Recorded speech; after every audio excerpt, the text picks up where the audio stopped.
तो कैसे हैं आप सब। आशा करते हैं आप सब ठीक होंगे और पढ़ाई कर रहे होंगे। दोस्तों आज की वीडियो है अपना अनसन पैसेज के लिए, जो अपने एग्ज़ाम्स में ये एचसीएस के एग्ज़ाम के बारे में है। Haryana public service commission, HCS executive branch and other allied service. HCS इसकी full form Haryana civil service, जो एग्ज़ाम हुआ था 2021 में। ये सेम वही पैसेज कराएंगे आपको एक हम, how to solve a passage को कॉम्प्रिहेंशन भी बोलते हैं इन एग्ज़ाम, कि आप कैसे सोल्व कर सकते हैं एक एग्ज़ाम में पैसेज आसान तरीके से। क्योंकि आप आजकल किस तरीके से पैसेज आते हैं, डायरेक्ट पैसेज आते हैं दोस्तों। ये आपका फर्स्ट पैसेज है ये, इसमें आपके 4 क्वेश्चंस हैं, ये देख लीजिए। फिर उसके बाद ये सेकंड पैसेज है, इसमें भी ये 4 क्वेश्चंस हैं। फिर ये आपका थर्ड पैसेज है, ये रहा पैसेज, ये रहा। Everybody would be getting in everybody else way and nobody would get anywhere. दोस्तों इसको ऐसे पढ़ने के बाद हमारा टाइम भी खर्च होता है, और हर जो क्लासेस में होता था, छोटी क्लासेस में कि क्वेश्चन देखा और जो क्वेश्चन में मिलता जुलता मिला हमें यहाँ, जैसे कोई भी वर्ड, उसको हमने इसमें ढूंढ लिया और उसका आंसर यहाँ लिख दिया। ये होते हैं क्लासेस के पेपर। जैसे आपकी 10th में या 12th में या 9th में जो भी आपके आंसर पैसेज आते हैं, आप उसको देख के टिपटो यहाँ से कॉपी कर दिया और स्कूल में टीचर्स ने आपको नंबर दे दिए। दोस्तों आजकल जो पैसेज आते हैं वो डायरेक्ट्स आते हैं एग्ज़ाम्स में। जैसे ये एचसीएस के एग्ज़ाम का सी सेट है, सिविल सर्विस एप्टीट्यूड टेस्ट जो आपका होता है। दोस्तों स्टार्ट करते हैं। अब ये देखिए 9 नंबर क्वेश्चन, डायरेक्ट क्वेश्चन है ये। From option given below which word closely relates to the word lawlessness. अब इसने ये कह दिया कि फ्रॉम ऑप्शंस गिवन बिलो, जो ये ऑप्शंस यहाँ दे रखे हैं 4, विच वर्ड क्लोजली रिलेट्स। आप इसको आधा आधा तोड़ के पढ़िए कि फ्रॉम ऑप्शंस गिवन बिलो, यानी कि फ्रॉम ऑप्शंस गिवन बिलो यहाँ तक, ये गिवन बिलो ये 4 ऑप्शंस। विच वर्ड क्लोजली रिलेट्स, कौन सा वर्ड क्लोजली रिलेट है टू द वर्ड लॉलेसनेस। ये जो लॉलेसनेस है, इसमें कौन सा वर्ड जो है आपका रिलेट करता है इससे नज़दीकी, कौन सा मिलता जुलता है। तो दोस्तों आपको ये पूरा पढ़ा हुआ है पैराग्राफ या नहीं, आपको वोकैब आनी चाहिए कि लॉलेसनेस। आप इसे तोड़ के देख लीजिए कि लॉलेसनेस, लॉ का मतलब कानून होता है, सबको पता होगा।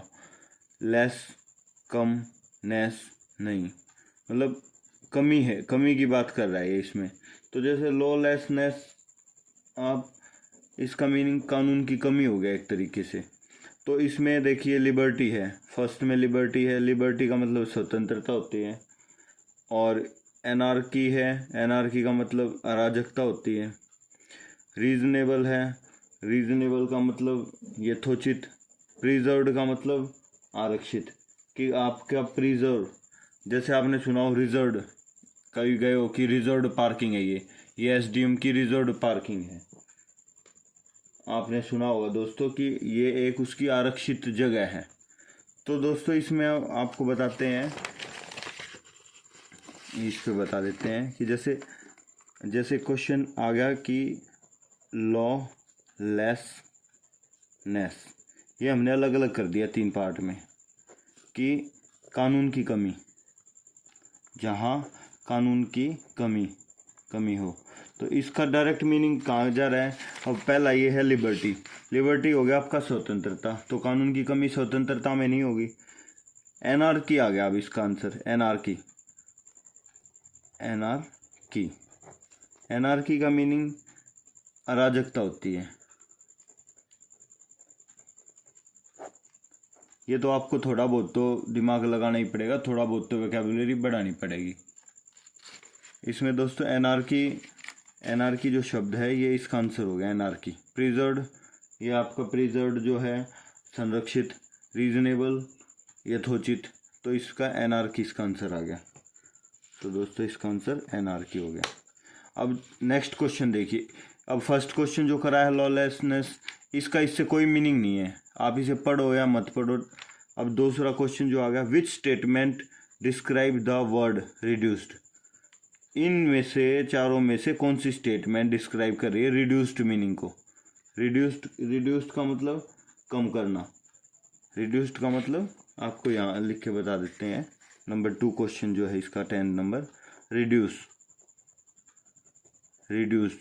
आपने भी देखा होगा कि कम करना, ये अपना जीवन में यूज़ होते हैं वर्ड्स, जैसे रिड्यूस कम करना, नॉर्मल सी बात है दोस्तों। इसमें अब पढ़ के देखो, आपको पता नहीं इसका इनमें से कौन सा मीनिंग ठीक होगा, तो आप पढ़ के देखिए, इससे ही पता चल जाएगा। The liberties for everybody must be curtail, अब हमें पता है लिबर्टी का मीनिंग यहाँ भी था, लिबर्टी स्वतंत्रता, द लिबर्टी फॉर एवरीबडी सभी की, मस्ट बी कर्टल, कर्टल का मीनिंग एक समझो कि हमें नहीं पता, तो हम इसे रोक लेंगे।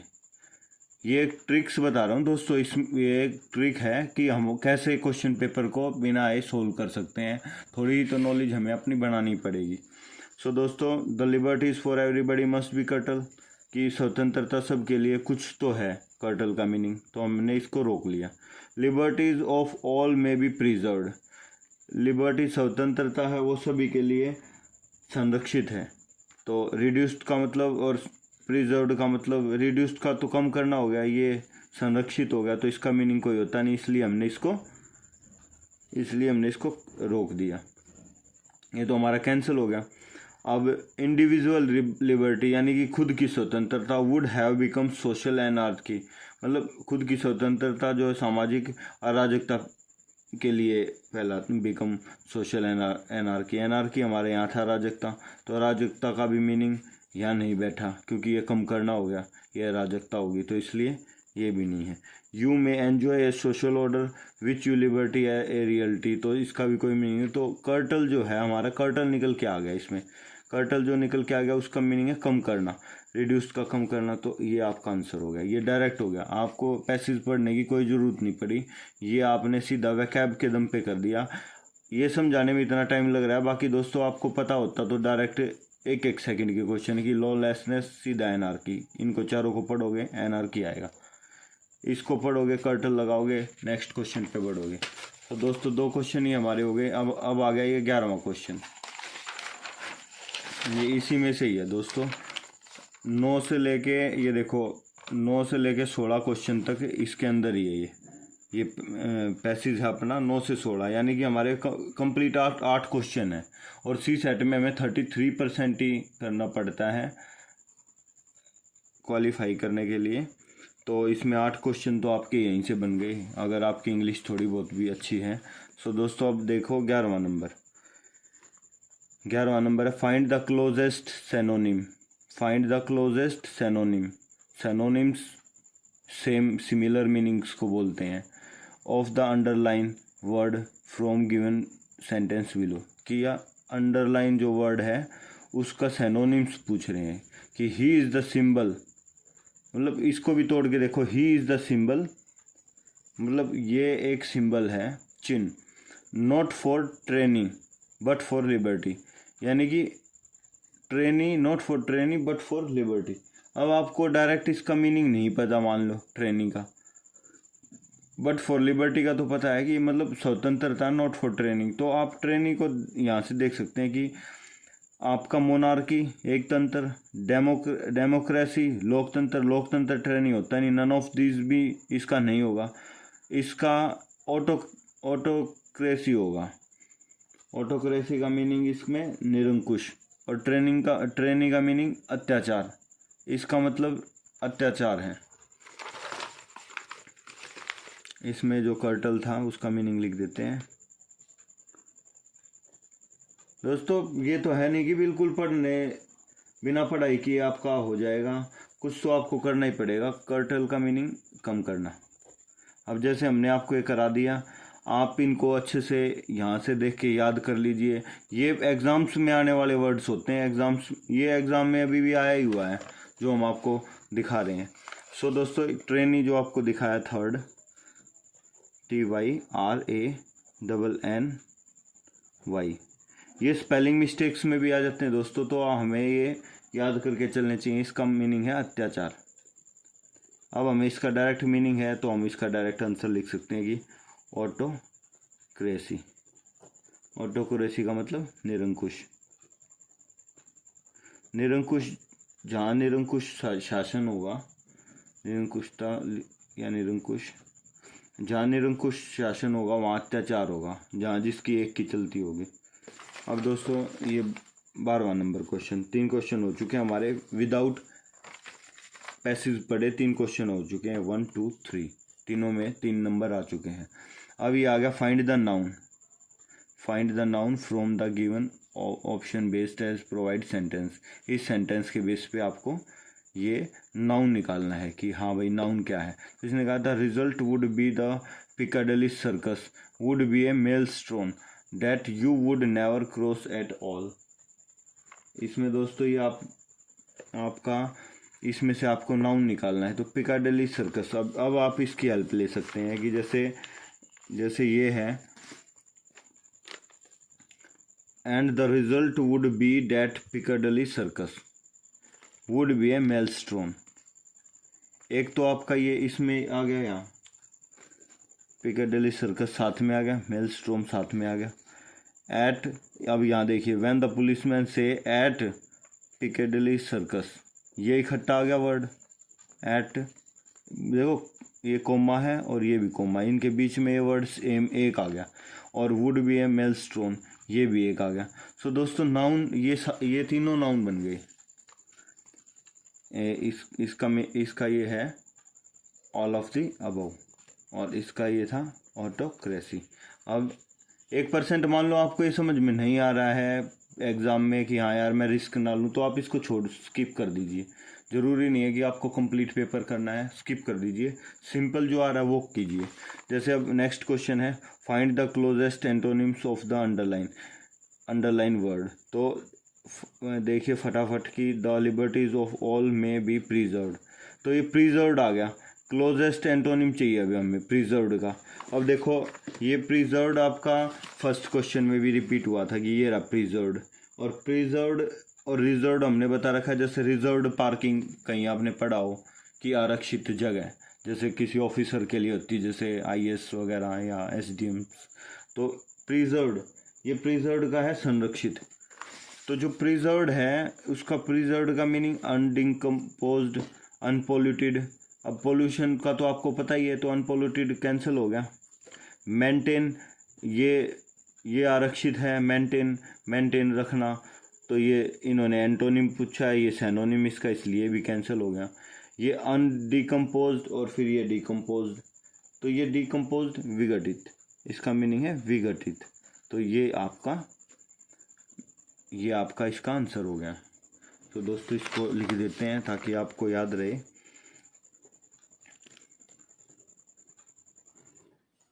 जैसे कि प्रिजर्व्ड का मीनिंग है संरक्षित, और प्रिजर्व्ड का इसका डिकम्पोज्ड। ये इसका एंटोनिम से, ये ब्रैकेट में कर दिया, एंटोनिम से ये इसका प्रिजर्व्ड का विघटित।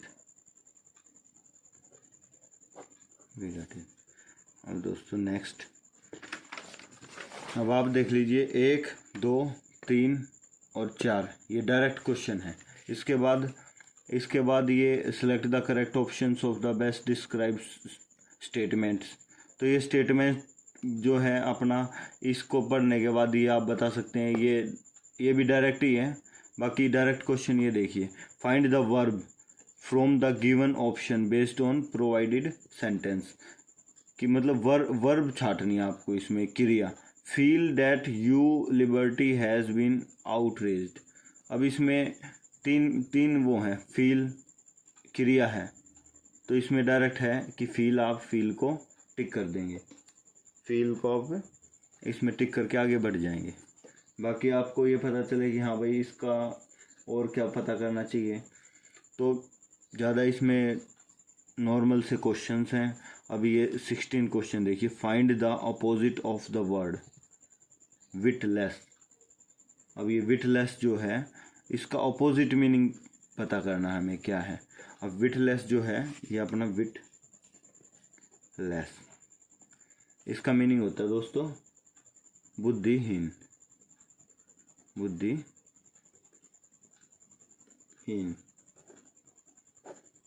ये लिखते हैं बुद्धिहीन, इसका मीनिंग है बुद्धिहीन।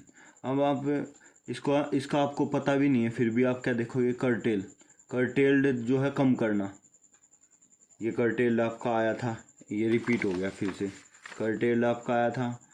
एग्जामिनर को देखिए कितना दिमाग लगा रहा है, यहाँ भी प्रिजर्व्ड आया था आपका, यहाँ भी प्रिजर्व्ड पूछ लिया, ये प्रिजर्व्ड इस क्वेश्चन में पूछ लिया था, इसमें फर्स्ट में प्रिजर्व्ड आया था जो एनआरकी हमने किया था।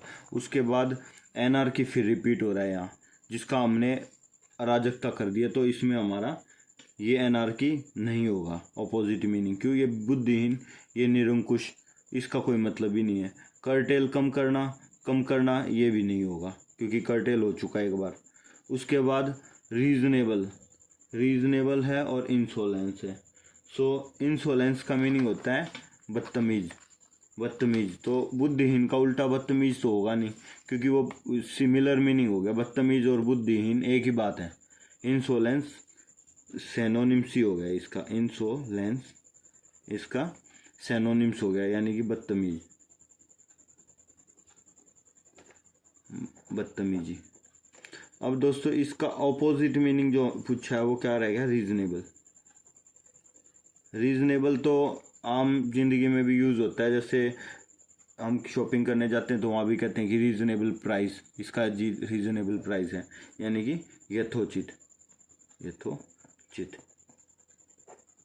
बुद्धिहीन तो बिना दिमाग का हो जाता है, यथोचित स्थिर हो जाता है। अब इसका जो है रीजनेबल भी देखो दोस्तों, एग्जामिनर ने 2 बार रिपीट किया है, एक बार तो यहाँ क्वेश्चन में पूछ लिया, ये रहा रीजनेबल 16 नंबर में, और एक बार फर्स्ट में पूछ लिया, फर्स्ट वाले क्वेश्चन में कि रीजनेबल। सो दोस्तों ये 8 क्वेश्चन हो गए हमारे, इसमें से इजी क्वेश्चन देखो। फर्स्ट जो क्वेश्चन था डायरेक्ट, इसका सेनोनिम पूछ रखा था। दूसरा क्वेश्चन रिड्यूस्ड था, इसने रिड्यूस्ड का मीनिंग पूछ रखा था, सेम। 2 क्वेश्चन डायरेक्ट थे, इसमें ये पढ़ने की कोई ज़रूरत नहीं थी। इसमें इसका सेनोनिम्स पूछ रखा था, ये सेनोनिम्स पूछ रखा है। ये तीसरा क्वेश्चन है, इसमें भी वो पढ़ने की कोई ज़रूरत नहीं, आपकी वोकैब का टेस्ट हो रहा है सिर्फ ये। इसमें आपसे ये नाउन पूछ रखा था, ये भी आपकी ग्रामर यूज़ हो रही है। इसमें एंटोनिम्स पूछ रखा था, ये एंटोनिम्स, ये आपका चौथा क्वेश्चन डायरेक्ट वोकैब का है। इसमें आपका ये फिर ऑपोजिट पूछ रखा वर्ड, ये आपका 5वां ये रहा। ये इसमें आपका वर्ब पूछ रखा था, इसमें आपका नाउन पूछ रखा था, ये भी दोनों डायरेक्ट है। क्वेश्चन पढ़ते ही आपको ये इतना बड़ा पैराग्राफ पढ़ने की कोई ज़रूरत नहीं है, बाकी फिर भी आप इसे पढ़ना चाहो वो आपकी तसल्ली है। बाकी 33% इसमें लेने होते हैं दोस्तों, ये इसके बाद और पैराग्राफ्स होते हैं। सो दोस्तों नेक्स्ट वीडियो में आगे कराएंगे। बाकी ये आप ले लीजिए, इसका एक स्क्रीनशॉट ले लीजिए अच्छे से। ये वर्ड्स मीनिंग्स हैं, ये वर्ड मीनिंग है आपके, ये आपके एग्ज़ाम्स में आ सकते हैं, जैसे lawlessness, anarchy, reduced, cartel important है, इसमें इम्पोर्टेंट कर्टेल है, एंड टायरेनी है, और ऑटोक्रेसी भी है, और विटलेस, इंसोलेंस। सो दोस्तों ये आपका पैसेज सोल्व कराने का आसान तरीका है, आप अपनी वोकैब अच्छी बनाइए। एक हमने वीडियो बना रखी है कि how to improve your English, आप उस पर जाइए, उसे देखिए अच्छे से, वो आपकी इंग्लिश इम्प्रूव कराने में आपकी मदद करेगी। और सो दोस्तों मेन बात ये है कि ये वीडियोस हम आपके लिए इसलिए बना रहे हैं कि आप कुछ भी कर सकते हैं, पढ़ाई कीजिए, अच्छे से आगे बढ़िए, आपकी मेहनत ही आपकी सक्सेस है, और कोई आपको कामयाब नहीं करा सकता। सिर्फ आप अच्छे से मेहनत करेंगे तो आप कहीं भी सेलेक्ट हो सकते हैं। अब जो है 17 तारीख जो है अपनी 17, उसमें Delhi police head constable ministerial की वैकेंसीज़ आ रही हैं, वो आप फिल कीजिए। मेल एंड फीमेल की वैकेंसीज़ हैं। आफ्टर 12th ये एग्ज़ाम है, जिसके बारे में हमने वीडियो में कंप्लीट डिस्कस कर रखी है, आप उसे अच्छे से देखिए और जो कि मेहनत कीजिए और आगे बढ़िए। सो धन्यवाद दोस्तों, थैंक यू सो मच।